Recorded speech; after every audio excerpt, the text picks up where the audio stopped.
This is the Listen Up Girl podcast, and I'm your host, Zach Randall-Friedman. Today is Friday, July 24th, 2026. And today we have a ton to get into. But I want to warn you up front about this episode because it goes very dark in certain parts before it gets to the light. So stick with me. We're going to talk about a pastor who says gay people should be killed, a trans woman who was put in a homeless men's shelter and was sexually assaulted, and a whole lot more. But I promise we end up somewhere good. So let's get into it. Starting with Pete Hegseth, pastor says gay people should be executed. So we're starting today with something that would have been unimaginable just a few years ago, and yet here we are. Pete Hegseth, personal pastor, the man who leads religious services in the Secretary of Defense's home, has gone on the record saying that in his ideal world, the punishment for gay people is execution. That is not a misquote. He said, and I want you to really hear this, yeah, I'm homophobic and transphobic, and you've never met anybody worse. He wasn't joking. He wasn't being ironic. He doubled down, saying that in a political framework, homosexuality is a capital offense, and that means death for being just who you are. This is a pastor of a man who runs the United States military. The man with control over nuclear codes, military operations, and the lives of hundreds of thousands of service members, including LGBTQ people who are currently serving. But I want to be clear, Hegseth did not publicly distance himself from these comments. There has been no statement from the Department of Defense. There has been no firing and no condemnation. This is the world we are living in, and the people running it are not hiding who they are anymore. Very scary. Next, a trans woman forced into a men's shelter assaulted and is now suing New York City. So from Washington, D.C. to New York, and this story is devastating.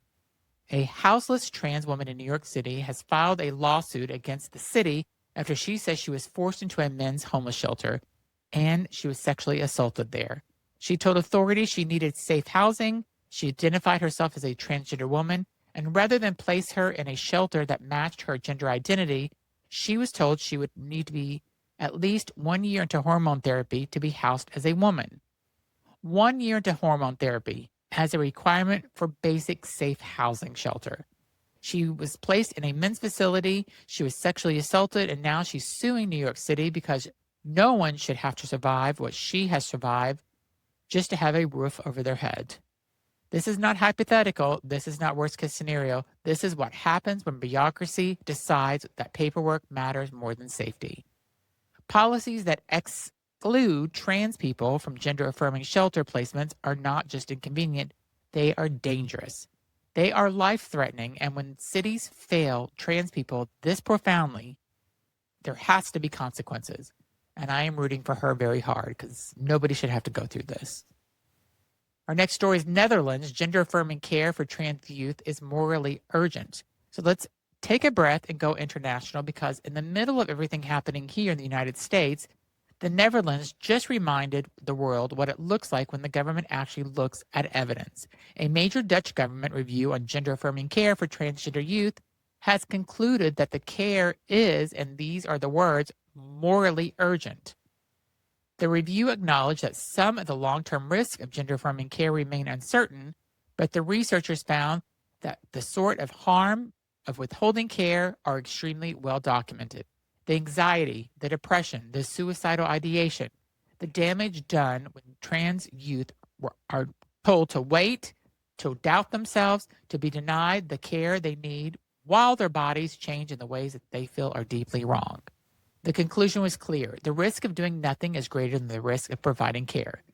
This is what happens when governments actually read the science instead of using trans kids as political football. Here in the United States, we're watching states ban gender-affirming care. The Supreme Court that has upheld these bans, and the administration is trying to strip it from federal programs. And meanwhile, the Netherlands is looking at the same body of evidence and saying, no, this care is morally urgent. We have an obligation to provide it. The contrast could not be more stark. Next, gay Republican sexual harassment. Gay Republican found liable for sexually harassing two men, faces calls to resign.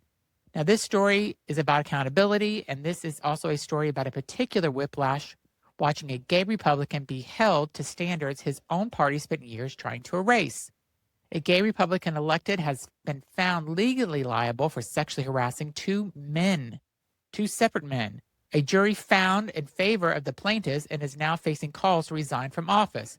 I'm not going to pretend there isn't a certain amount of irony here, but this is a member of the party that has spent years attacking LGBTQ plus people, and now one of their own openly gay members is facing a harassment verdict.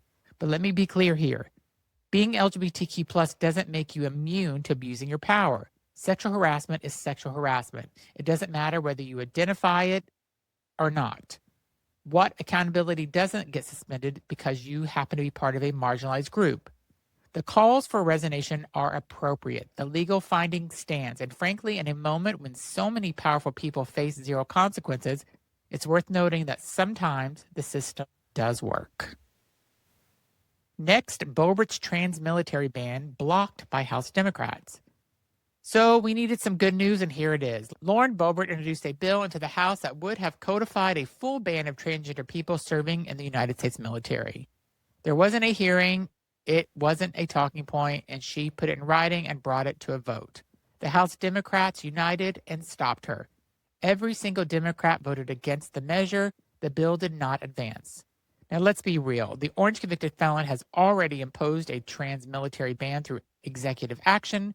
The fight is not over, but what happened this week matters. It matters because Democrats showed up, unified for us without hesitation, and they blocked something that would have done real harm. Trans people who have served, who are serving, and who want to serve, they deserve to know that there are people in power fighting for them.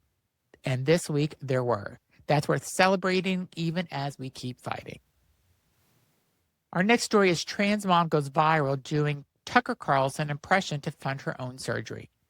And we are closing today on something that genuinely made me smile because sometimes this community is just unbelievably brilliant. A trans mom has gone viral on social media for a fundraiser she created to help pay for her gender-affirming surgery, and her strategy was to do dead-on Tucker Carlson impression. If you haven't seen it, she basically does the confused, head-shifting, head-tilting, squinting Tucker face and narrates her own story in his voice, asking all the ridiculous rhetorical questions he would ask. But why? But how? But why does it mean? But what does it mean? It's hilarious. It's sharp, and it is working. The fundraiser has raised a significant amount of money because people cannot stop sharing it. Trans joy and trans humor doing what they do best, taking tools of mockery that have been aimed at us and turning them into something powerful, something that actually helps. She's a mom, she is trans, she is funny as hell, and she is going to get her surgery. That is the energy we need today, and that is how we survive this moment with laughter, with community, and with each other.